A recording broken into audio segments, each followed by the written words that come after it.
Good afternoon, everybody. Welcome to the LinkedIn Tuesdays. We're very glad you're with us today. It is February 8th, 2022.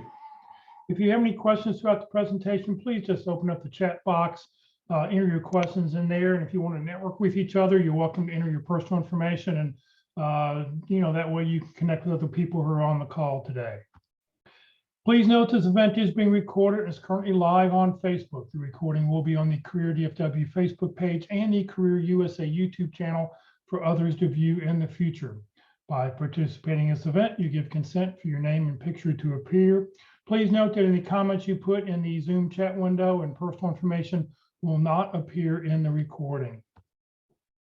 Well, good afternoon, everybody. My name is Jeff Morris. Back in 2008, I started a website called careerdfw.org, a website to help those in the Dallas-Fort Worth area with their job search. In 2012, I started a second website, careerusa.org, to help those around the United States. I have written a book called What I've Learned About Your Job Search that you may not know. It is available on Amazon. Since 2007, I've been facilitating and leading the North Dallas Plano Career Focus Group. I will tell you about our upcoming program this Friday at the end of the session. And since 2017, I've been a member of the practice interview team. You spend a lot of time on your resume. You spend a lot of time on LinkedIn. How much time do you practice your interviewing skills?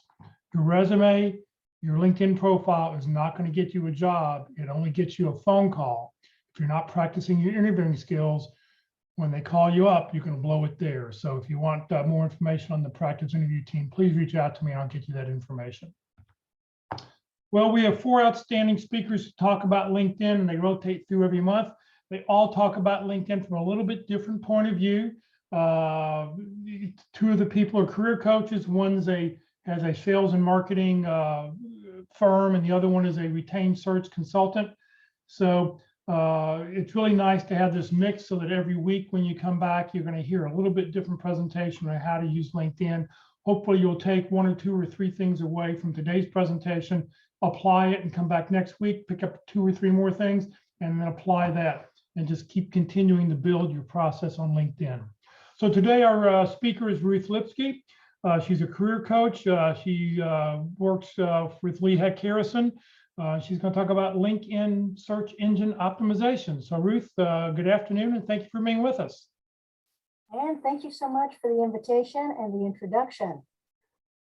The emphasis that we're going to have on today is not just the information that you've got in your LinkedIn profile, but it's how to ensure that the recruiters and the hiring managers who are using LinkedIn in order to find talent and find people to bring into their organization are being able to find you. Things we'll talk about today are your LinkedIn goals. We'll take another look at what recruiters look at when they are doing a search. And this will be a repeat of some of the things that Kurt does in his program, if you've had the opportunity to listen to him. We'll talk about how to maximize your titles and your skills on your LinkedIn profile. There will be other sections that we'll talk about that may add some additional value. And we'll talk about how to network using LinkedIn. And why is LinkedIn so important, and why is a search engine optimization so important? It's because when a company is hiring, they're generally going to hire most from the company website. So going to the career page and applying for a position, that accounts for about half of the jobs that are offered by a company. Internal referrals, outside headhunters. But look at this LinkedIn number.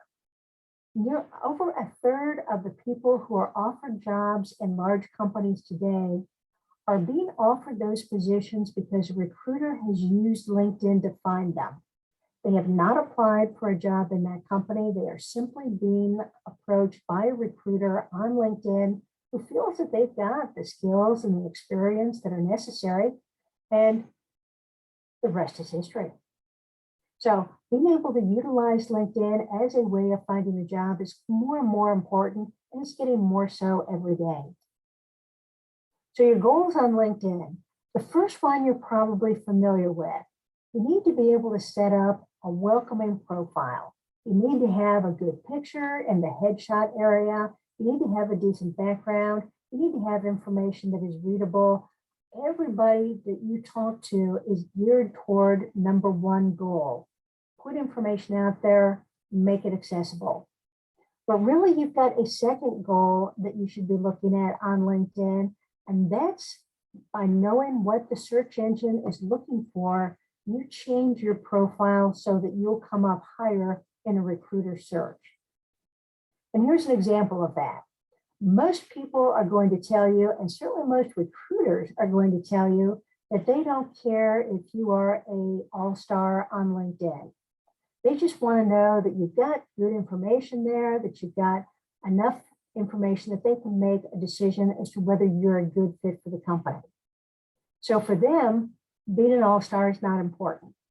But if you're looking to optimize your profile search engine optimization, you do want to have as many positives in your profile as possible. And that means ensuring that you are an all-star, which means that you have all 7 categories filled in that LinkedIn feels are important. So there may be some times when you don't think you need to do something in LinkedIn, but remember that when your recruiter is using LinkedIn to find people, maybe that is something important. So let's take a look at the recruiter views and make sure everybody's comfortable with what we're looking at for the recruiters. And the first thing to know is that LinkedIn calculates a score for your profile, and that score is updated every day. It's based on how much content you have in your LinkedIn profile and the amount of activity that you have.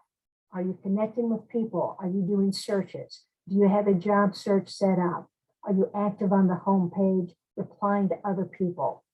So being able to look at what have you got in your profile, do you have enough information, and are you active, because LinkedIn is going to reward that networking and that connecting. Now, you can't see your score. LinkedIn never, ever gives you the ability to calculate or see what your score is. And nor does it tell you what the point value is for the different activities that you could be doing. We do feel that if you had a recent recommendation added to your profile, or if you recently wrote a recommendation for somebody else's profile, that you're probably going to be nudged higher up in the search results. But we can't prove it because LinkedIn feels that this is proprietary information and they don't want you to game the system. Here's an example of a search that is on the LinkedIn Recruiter software. The recruiter is looking for a project manager in the greater Chicago area, and they're concentrating on 2 skills, business strategy and analytics. There are 42,798 people who qualify for that search. And one of the things to remember is that LinkedIn never does anything randomly. There's a reason why this person is number 1 on the list, and this person's number 2, and this person's number 3. It's because of other factors that the recruiter is looking for and how LinkedIn has scored the activity of these profiles. So what else is the LinkedIn recruiter looking for? They're looking for people who are open to new opportunities. They want that area filled in that you're looking for a new job, the hashtag open to work, particularly if you have information filled out in that area that indicates the different types of roles that you're looking for.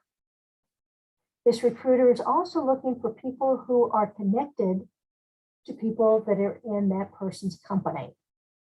So if you have companies that you're particularly interested in joining, connect with people within that company because recruiters search for that. It indicates to them that you have an interest in the company and the people who are in the company, and they're going to be more likely to contact you if they think that you've got some interest there. Also, this recruiter is looking for people who are engaged in the company's talent brand. That means that you have connected to the company and that you are following the company on LinkedIn. That puts the company's information on your homepage so that you can see any updates that the company might have, either on engagement activity, maybe new products that are coming out, public service announcements. But those are the things that are most important to this recruiter. And that's why these people are going to be as high as you see them.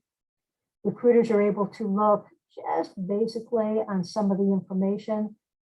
In this case, we know that Emily is connected to 2 people in the company, is following the company on LinkedIn, and is open to new opportunities. Hashtag open to work, and some of the roles that they're looking for.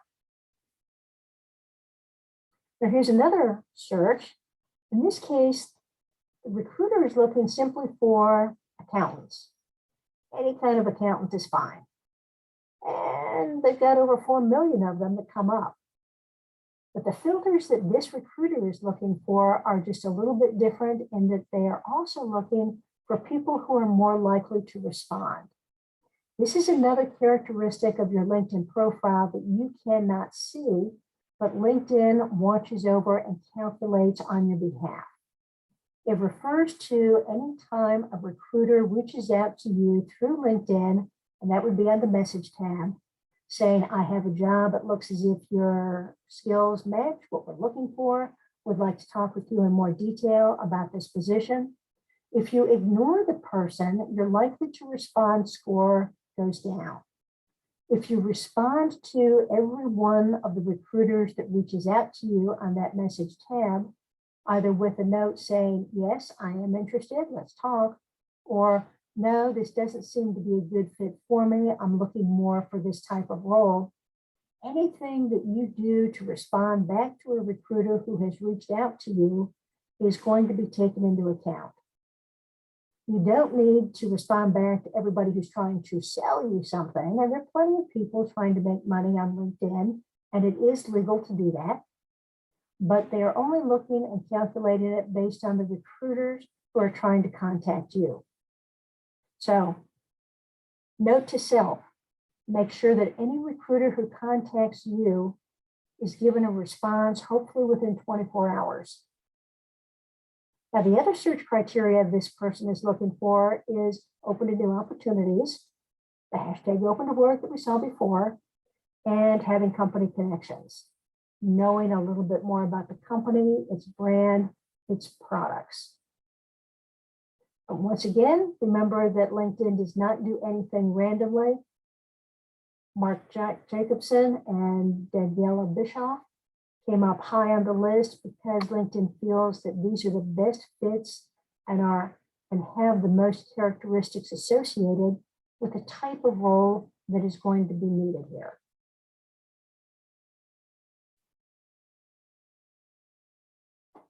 So before we get off of that, notice how little information LinkedIn gives about each one of these people. Mark Jacobson came up as number 1, and all we see is that his title is accountant. We see where he's located, and we see what his past couple of jobs are, what his education is. That's not a lot of information for recruiters to make a decision. So we're going to be talking a bit more about what you can put in your headline area so that you give more of a message to recruiters and let them know more specifically the skills that you have and the value you feel you can bring to a new company.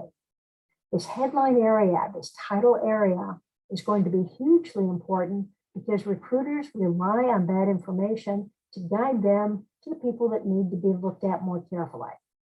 So they can go down a list of 100, 125 people, but if they all say accountant and I've always been an accountant, it doesn't give them a lot of guidance. You need to provide that in your title area here. But to summarize what the LinkedIn search engine is looking for, first and foremost, is looking for mutual interest. Are you interested in my company? Does that mean that you're going to be responding to me? Do you have connections to my company? Are you following my company? And are you open to work, and have you ever applied for my company before? Because that displays an interest that we want to take advantage of in our company. Secondly, they're going to be looking for, can you do the job? What kind of titles do you have? What kind of key skills do you have listed in your profile? And have you taken any of the skill quizzes that are associated with the skills that we're really looking for?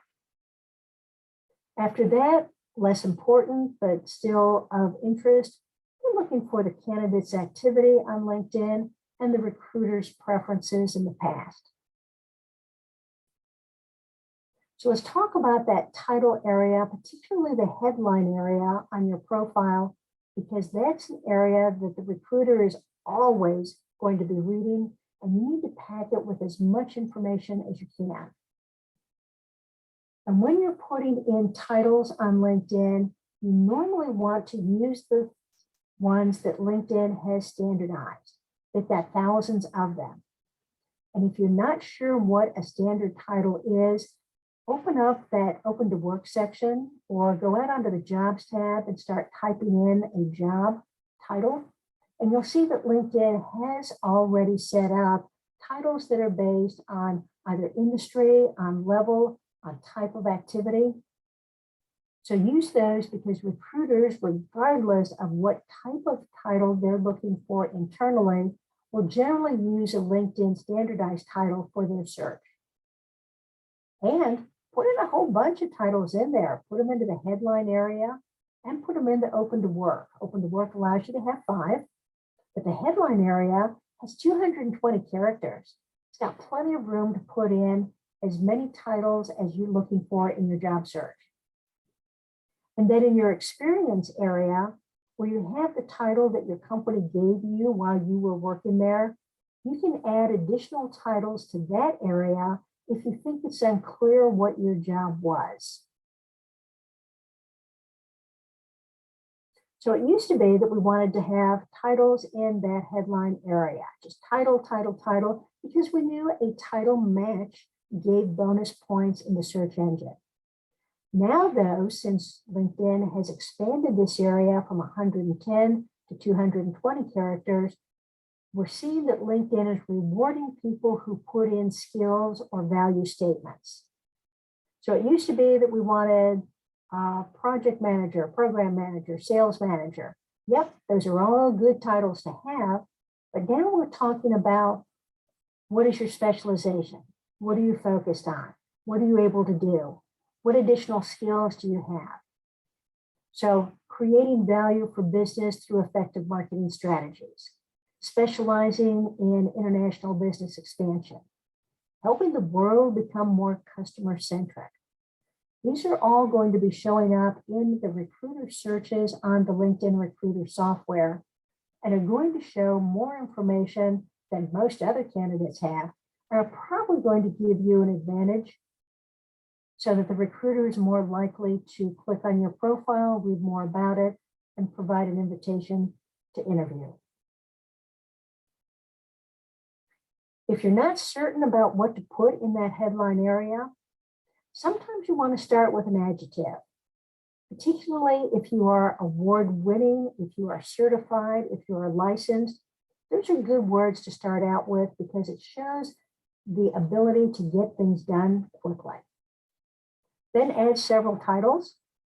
Generally, you're going to want to look at the titles that are on the LinkedIn list. So you're using a standardized title. Then you can talk about what value you bring. Specializing in, focused on, able to, experienced in, anything that is going to tell the recruiter just a little bit more about you.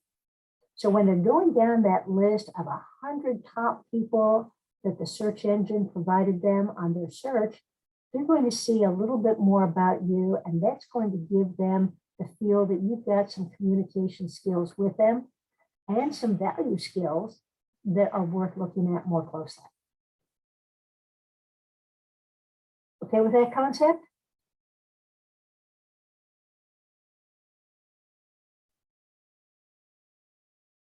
All right.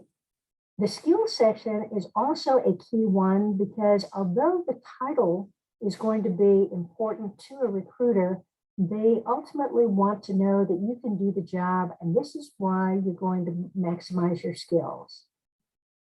LinkedIn keeps track of the skills that are looked most frequently for, and the top 5 skills most recently are creativity, persuasion, collaboration, adaptability, and emotional intelligence. If these are skills that recruiters are looking for, then you need to have them in your profile. putting them either in the About section so that you can talk a little bit more about how you've used those skills, or putting them in the skill and endorsement area. We've got more information about the types of skills you have, and you can bring up to 50 of them. You're going to want to use keywords most in the About section, where you're using them in sentences or packing them into statements, and in the Experience section, where you're also using them as to how you have used that skill. And if you're looking for a remote job, recruiters quite often are going to be looking for those skills that indicate that you know how to self-manage yourself and your workload. So putting in additional skills like active learning, resilience, stress tolerance, and self-motivation are going to be important indicators that if you're looking for a remote job, you're capable of doing that job remotely. So finding the skills that are looked for most carefully by recruiters for the type of role that you're looking for, and the ability to work from home, and the ability to work with other people are going to give your LinkedIn profile a more complete vision of who you are, not just a set of technical skills that might indicate that you're more one-sided.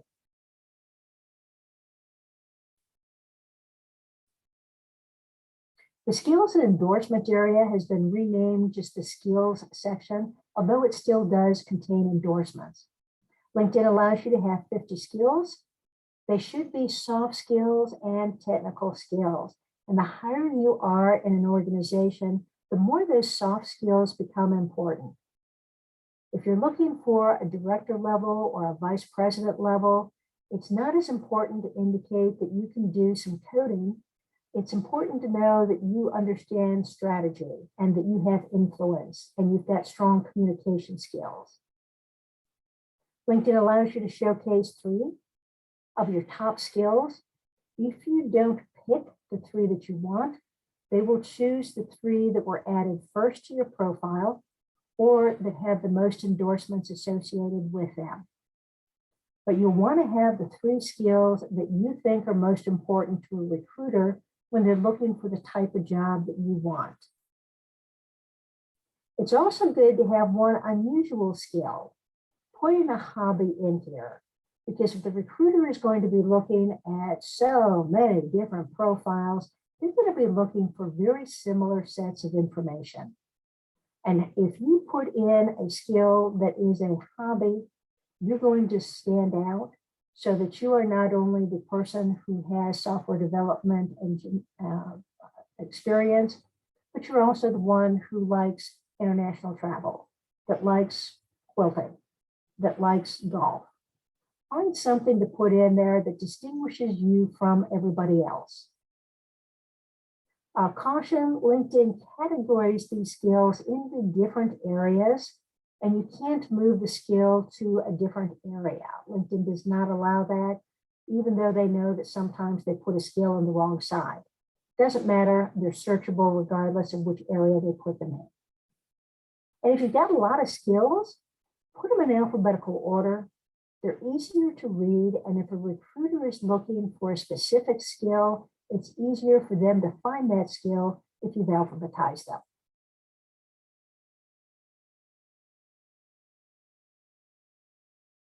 Now, LinkedIn has had for many years the endorsement feature where you can go onto somebody's profile and say, this person is good at this skill.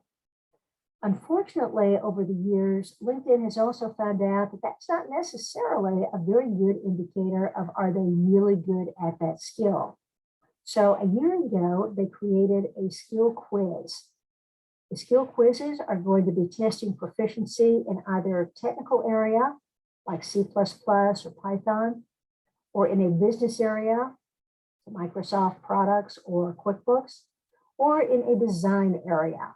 We've got things like iMovie or Adobe Illustrator, Photoshop. LinkedIn is telling us that if you have passed a skill quiz, you are 30% more likely to be hired for a role that requires that as a skill.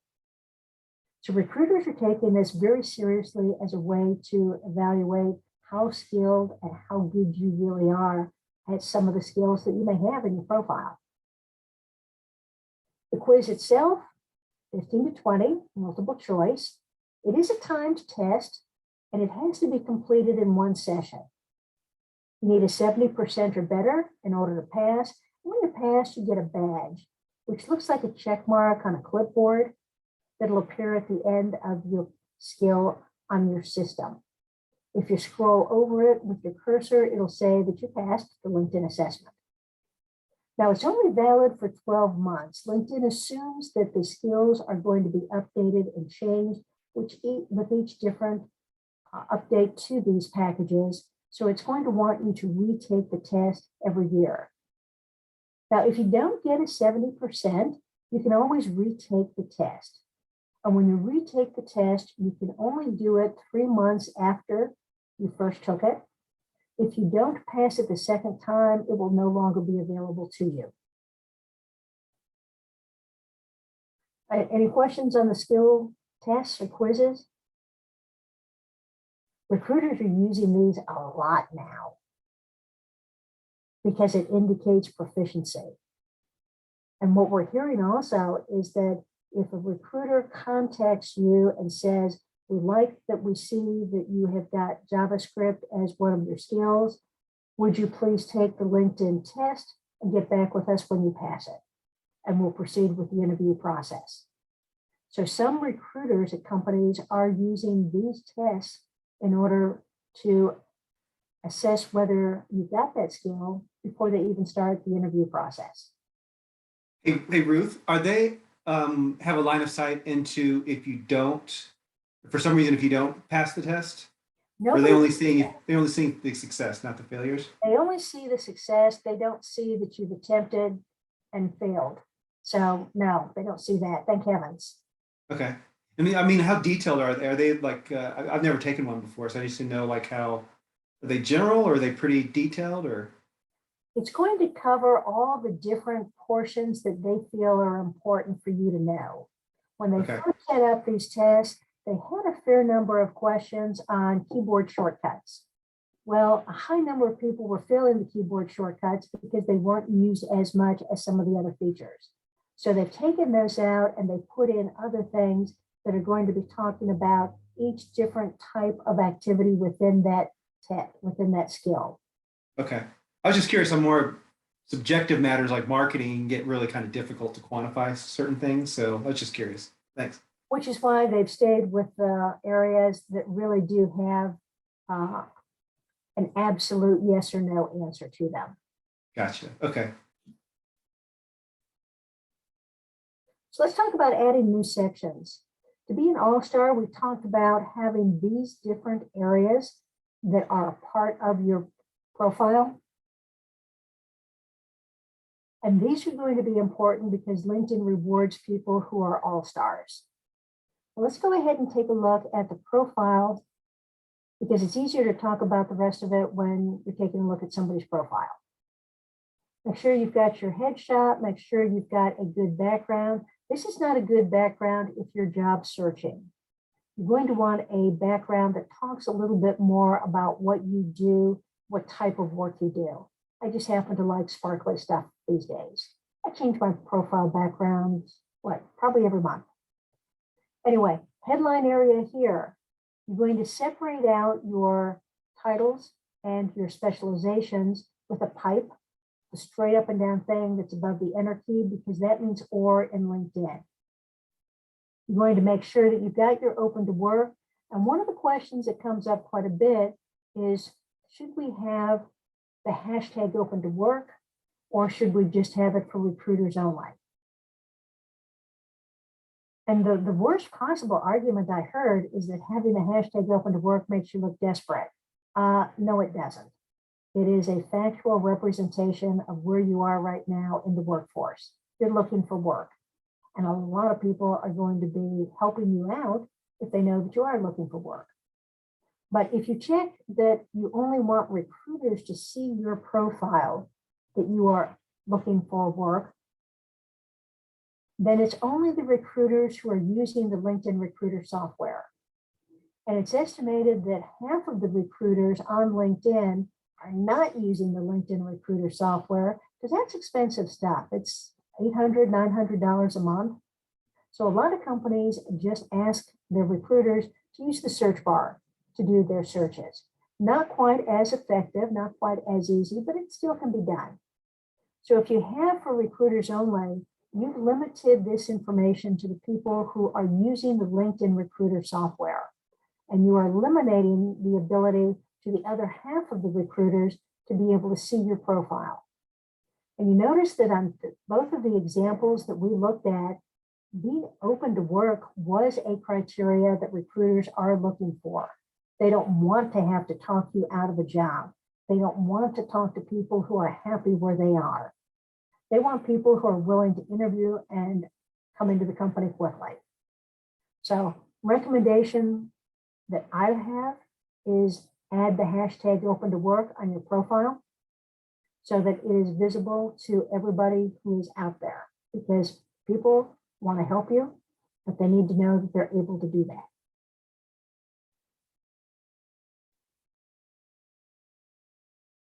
Now, talking about the About section, we really didn't talk about that, but remember that the About section is the largest area of LinkedIn. It is 2,600 characters long.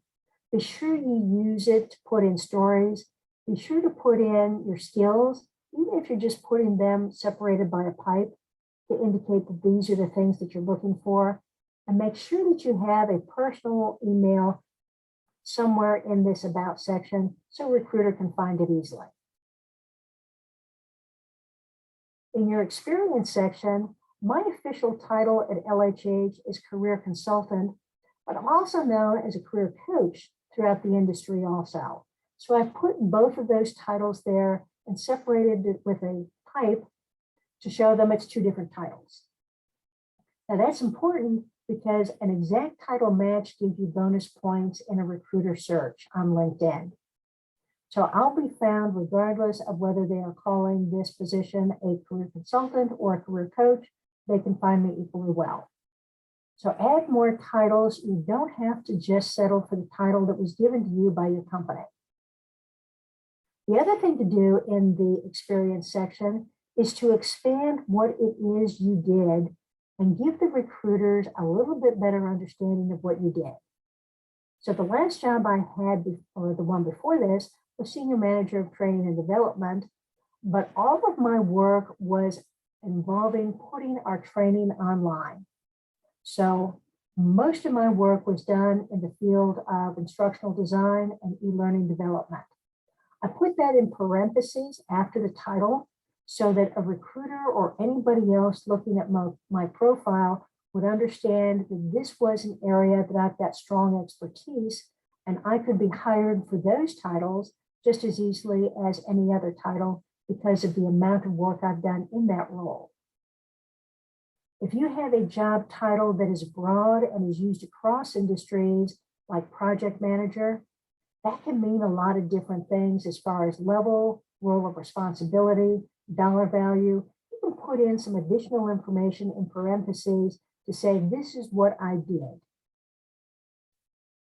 Do not put hashtags in this area because that distorts the search. A hashtag in a title area, don't use it.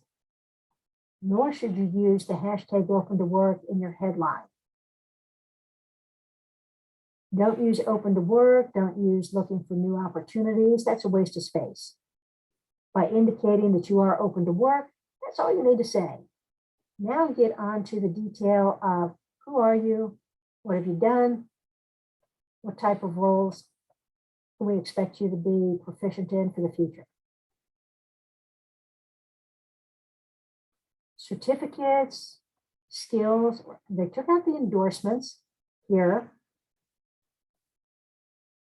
And you can see that there are categories as far as industry knowledge, tools and technology, interpersonal skills, and other skills. And you can take a skill quiz. If you don't have this take skill quiz here, then that means that you don't have any skills that have a quiz associated with them. If you want to put them in order, you're going to click and drag them up and down. And you normally want to do that by the industry area so that you've got them alphabetized by grouping. Your top 3 skills you can only deal with when you're in the All tab. And you're going to be moving them up and down in the same way. Now, LinkedIn is just rolling out this section. If your skill section doesn't look like this, it could be that you've got a feature over to the right that allows you to open things up and able to move it up and down that way. Mine is moved over into the click and drag on the title itself, but some people are still on the right-hand side where you have to open up a feature that allows you to move up and down. Skill quiz, click on that and it'll take you into the area where you're able to find the different types of skill assessments.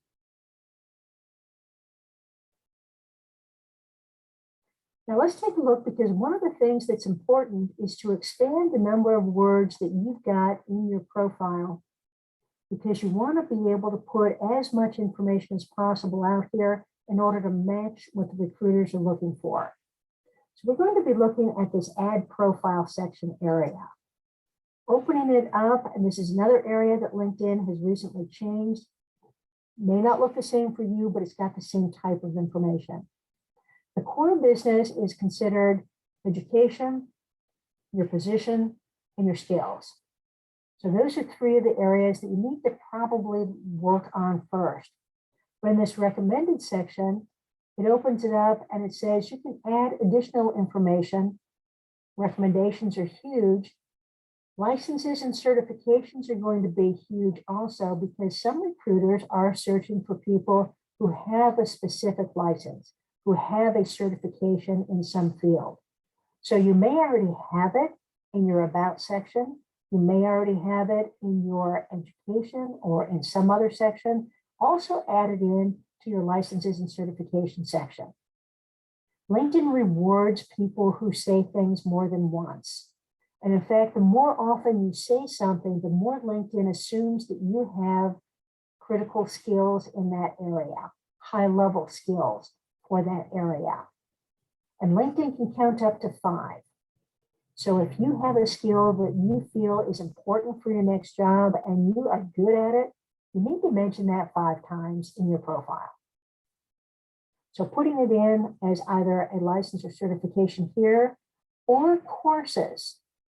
If you found this area, LinkedIn allows you to add a course, may not have a number associated with it, but it does make sure that you attach it to a job that you have had. And you should add every course you took in your last couple of jobs. If they were things that dealt with additional information technology areas, if they were to develop a new skill like critical conversations or management, add those in, because it indicates that you are a continual learner. Even though you had a workload for your company that was probably pretty big, you found the time to take more classes. The other courses you need to add in here are the ones that you took on an annual basis, came either from the law department or the compliance team. Those courses need to be added in here too, because they're going to show up in a section area for courses. I've got 8 courses I have to take through LHH. This is an acknowledgement to LHH that I understand the importance of these classes. And it's a statement to new companies that I understand that I'll be expected to know this type of information and that I'm willing to take classes in a regular basis in that new company too. So putting in the courses that you took in the past gives a little bit more information about you and the understanding of your business processes. And going back up to the other profile sections to add, in the additional area, volunteer experience is being looked at more and more by recruiters because they're looking for people who are going to fit the culture of that company and hopefully help out with the information and the volunteer activity for that company in the community. So adding volunteer experience, good opportunity to showcase what you're doing outside of work. Publications, patents, honors and awards, good one too. But when you add in an honor or an award, explain what it was and what you did to be selected for it. Test scores, don't use test scores unless you are a year out of college. After that, your experience is more important than your SATs or your GPA. But take a look that you've got projects that you can add also. And if we click on add projects, you would give the project a name, talk about when you were doing this project, what type of job you were in when you did it. But notice that you've got 2,000 characters here. This is the second largest area of LinkedIn. Only the about section is bigger. But you've probably got bullet points on your resume and on your LinkedIn profile that talk about things that you did that added value to the company, accomplishments that you want other people to see. But you're limited, especially on a resume, into just having one, maybe two sentences that you talk about that. In this area on LinkedIn, LinkedIn wants you to tell the whole story. Talk about what the situation in the background was. Talk about what tasks, what obstacles, what activities you had to do. And talk about what the results were. So putting in as much information as possible gives you the opportunity to use those words that you have considered as your high skills. This proves that you use that skill. Did you have weekly meetings? Did you send out updates? Did you follow up? Did you pull people together for some creative problem solving? Talk about all of those things because you've got a lot of room in this area. This is your time to put in how I did it in detail. So adding projects is going to be able to fill out more information. And the more information you have on LinkedIn, the easier it is for recruiters to find you. Don't try and keep this sparse and to the point. You're going to want to put as much information on LinkedIn so that you can be found by the software. And when the recruiter comes on, they'll see a rich set of information that they'll be able to make a determination about your true skills and experiences. Let's talk about the networking possibilities through here also, because LinkedIn wants you to be networked with other companies. The recruiters want you to be following their company, and they want you to be connected to the people in the company. So if you could, somebody in the chat room, type in a company that they're interested in. Or just shout it out if that's easier for you.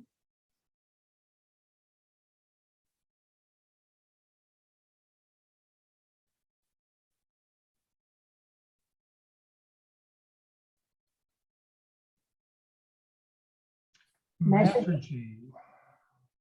M-A-S-E-R-G-Y. All right, when you type it in the search bar at the top, you'll see that you've got some options, but you're going to go for the company, and especially if you know what the logo looks like. So here we go. We can follow it right here, but we're going to go view the page. And this is the Mastergy page on LinkedIn. It's different from the page that it has outside of LinkedIn. You're going to click the follow button so that you're able to drop that into your interest area on your profile. You have a couple sections through here, and the first one we look at is jobs. You can create a job alert for the company so that you can put in a title and a location.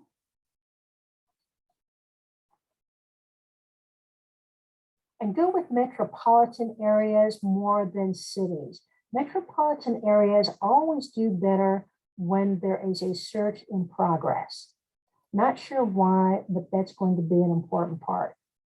Keep it fairly open unless you only want a remote job, and then unclick the ones that are not appropriate for you. But when you create a job alert, LinkedIn is going to be watching over this And every time a recruiter from this company posts a job that matches your profile skills, it will notify the recruiter for the company and let them know that the job they just posted has this many people who have profiles that match and who are interested in your company, and the recruiter is able to contact those people immediately. Huge plus in the ability of a recruiter to find people quickly. The other thing to do is to look at the people section. When you click on people, it tells you about the 638 employees that are in this company. It'll give you two columns where they live and where they study. We're going to open this up a little bit and see a little bit more. If we wanted to say we're just looking for the people who, let's say that it is in the Denver area. We've got a previous and a next feature. If we click next, we see we have two new columns, what they do, which is what department they work in, and what they study. So the type of skills that they have and the studying there. If you click next again, it'll tell you the skills that are most common in the skill and endorsement area and how you're connected. Probably have a fair number of third degree connections, but you might have some second degree and you might have some first degree. If you've got a first degree, they show up down at the bottom. You're able to message them and say, I've applied for this job at Mastergy. I see you're working there. Can you tell me who the hiring manager is? How do you like working there? Can you tell me who the recruiter is? So something that's going to say, I know you. I need some help. I'm looking for a job at the company you're in. Can you give me some advice? So try and connect with those people. Now, the other possibility is you've got second degree connections. And if you've got second degree connections, here they are. They're not in my network, so I can't send a message to them, but I can connect to them by saying, I see we have people in common in our LinkedIn networks. I'm interested in jobs in Mastergy. Let's connect. Give somebody a reason to connect with you, and you'll get a lot more connections that come back as accepted. Never use the white connect button, because a white connect button on this page will send an automated connection request. I'd like to be part of your network. That's not real valuable because people don't tend to respond easily to that. So always have, instead of the white connect button here, you can click on their name or their picture and find the blue connect button if she's a follower.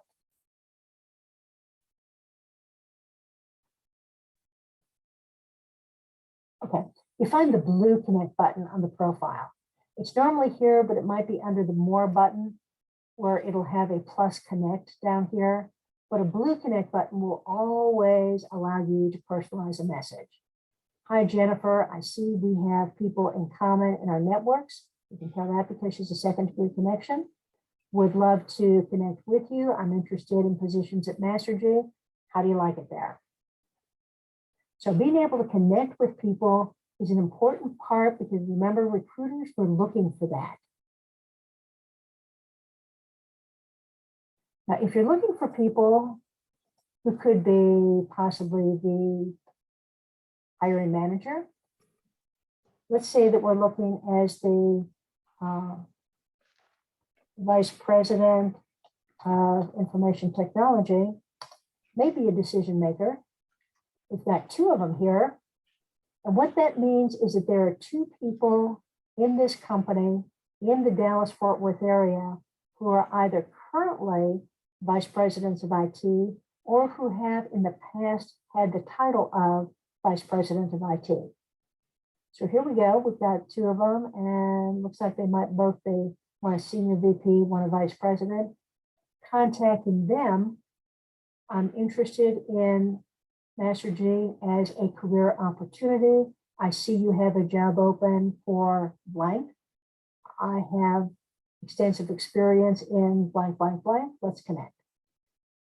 So going to the people who you think are going to be the decision makers and might be more interested in moving fast is an opportunity for you. Your other opportunity is to go through the chain of command and let's find a recruiter. We have 2 people in the Dallas-Fort Worth area who are associated with it. The person here is security, so it may be that somewhere in his past, he was a recruiter, but we know for sure that this person is because the title says that, acquisition. So being able to connect with a person who is in the recruiting area, you're going to say, I've applied for this role. I have these skills. We'd love to talk. Let's connect. You only have 300 characters, so you're not going to put in an awful lot, but at least you've got some information there. Now, in this case, you can't connect with this person because you can only follow her. When you follow someone, that means that you can see the posts and the activity that she's putting out, but she cannot see yours. So you can't message this person even after you've connected with them because you're only following them. Now, if you have too many people that you're working with, you can always use this next button and decide in this what to do column. Let's find the people who are in the finance department. Maybe you're looking for something that is more finance associated. Well, here you've got the people who are in finance.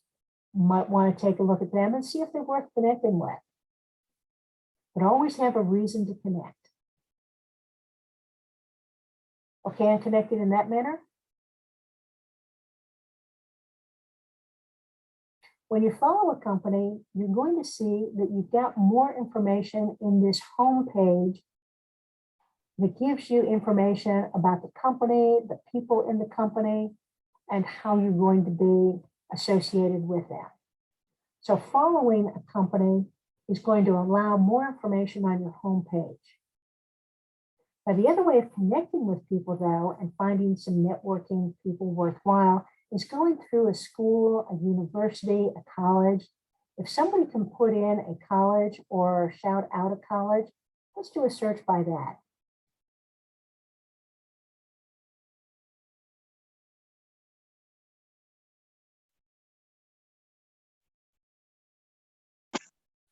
University of Texas.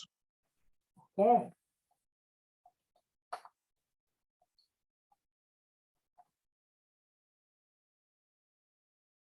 University of Texas. Take the one at Austin. We're going to view their page. We don't care about jobs because we don't want to work here. If you attended UT, then you are already following it because LinkedIn will put that education into your interest area and indicate that you're following it. You should follow as many schools and universities as you can if you're the least bit affiliated with them. If you are paying somebody's tuition, if your spouse went to that school, if your parents went to that school, if your cousin went to that school, if you just like their football team, follow the school. The more information you've got about yourself and your interests, the better LinkedIn is able to assess where you belong. And some companies might have a preference on this. Well, we're going to take a look at the alumni. And LinkedIn will give us, in this case, the 381,130 people who attended UTA in the last 122 years and who have a LinkedIn profile. The first column, let me open it up, the first column is still where they live. But the second column is now where they work. Now, if you decided that you wanted to go into, that was the company we just looked at. There's 7 people. Masergy. Okay, so here we've got 7 people who went to UTA and who are currently working at Masergy. Here they are. Take a look at these people and connect with them by sending them a connect request. I see you also went to UTA. I enjoyed my time there. I'm considering job opportunities at Masergy. How do you like it there? Let's connect. But the alumni associations are hugely beneficial to connect with because that's a statement that they and you have something in common. So going through and finding the people who may be either in the department you're looking for, or that could be just in a position of being able to assist in the hiring process, will be an important part of getting connections that are going to help you out. And once again, you can use the next function to find out what department they're in, if there are too many people to really look at. And next, if you're not connected with them, you should probably start connecting. But it helps out in finding the people that might be the best fit and be able to help you out and be willing to help you out through your job search. Okay, Jeff, back to you. Well, Ruth, thank you very, very much. Great information from what you present. It's always a very informative thing. I always learn something new that I've picked up that I didn't quite see before. There was one question in the chat box. Let me go back and find it. What I was, let's see here. Rusty says, I heard last week that you need to have a transition title / job description if you're between roles. If so, what's the best way to optimize for the systems for system searches? In that case, you're generally going to be taking a look at creating a new job here. In your experience section, you're going to add another job to indicate what types of roles you're looking for. And your company name is going to be your value statement, specializing in accounting for Fortune 100 companies. So having an experience through here is going to be an important placeholder that indicates that you're looking for a job. And most government agencies feel that it takes 6 months to find your next job, which is why unemployment is for 6 months. So having a 6-month gap while you are searching for a job is highly expected. And for the higher level jobs, 9 months to a year gap between jobs, not unusual. Did that answer that question? I think so. In fact, I'll jump a little bit more on there. For company name, personally, I've seen people put their phone number and email address in their company name, and then they list in their job description or in the part where they can put what they've done. That's where they go and list 2 or 3 or 4 successes of how they can help a future company, because that way, and you only have it up while you're looking for a job. After you get a new job, you take it off because it's not important. But this way, it keeps you an all-star. If you don't have a current job, you're not an all-star, and you're going to be a little bit lower in the rankings. So, like I said, I found that when somebody in their company names once again, you want to make it easy to be found. If you put your email address and phone number in the company name, it stands out and people can see it, and it's easy for them to reach out to you and just list a couple bullet points about what it is you can do. So, yeah, thanks for the clarification. That made it even better.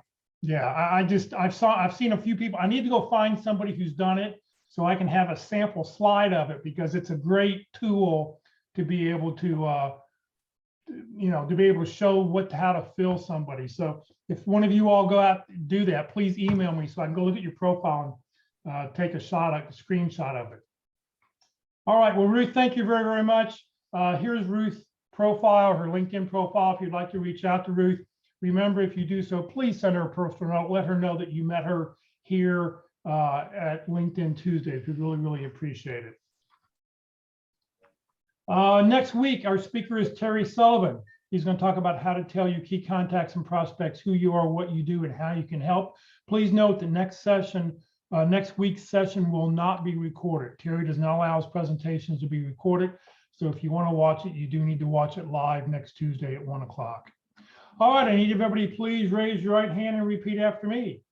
I, Jeff Morris, promise to always send a personal note whenever I send a LinkedIn request to connect with anyone. This includes when I use my cell phone or my computer. Just very, very important. As Ruth mentioned, you never ever want to use the white connect button. Always look for a blue connect button. So if you see the white connect button, click on the person's picture, go to their profile, and you should be able to find a blue connect button. Career DFW and Career USA, we're putting on training 4 days a week. Please join us tomorrow, Wednesday, interviewing Wednesdays. It'll be the practice interview team. We'll be watching, and you'll be able to watch an actual practice interview. This is only on Zoom, will not be on Facebook. Once again, if you want to watch it, you do need to watch it live tomorrow. It usually lasts about an hour and a half. So just know that if you, and you want to be in for the last half hour, because that's where we get into the discussion of what they did well, what they need to improve on, and you sort of get to see the feedback that the PIT crew offers. Next Thursday, this coming Thursday being the second Thursday of the month, we'll talk about networking. John Ernett will talk about networking, wired or wireless.